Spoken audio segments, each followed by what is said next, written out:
হে গাইছ, ৰাতিপুৱা খোৱা বোৱা আৰম্ভ কৰিলোঁ। যিহেতু স্কুল সোনকালে হয়, 7:15 আগে স্কুল পাব লাগে। সেইকাৰণে শুই উঠিয়েই খোৱা বোৱা আৰম্ভ কৰি দিবলগীয়া হয়।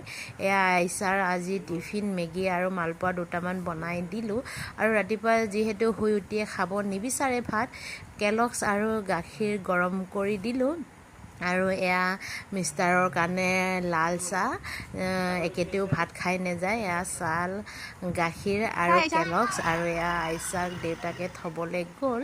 আৰু আইচাক মই পঠোৱাৰ পাছত আজি মই কোমোৰা আৰু মাংস বনাম বুলি ভাবিছোঁ। বনাই মেলি মই আকৌ ওলাই আহিলোঁ আইচাক আনিবৰ কাৰণে। আৰু আজি মোৰ বহুত লেট হৈ গ'ল। মই মানে ষ্টুডেণ্ট নাইকিয়া হৈ গৈছে। দুইজনী মানেই আছেগৈ।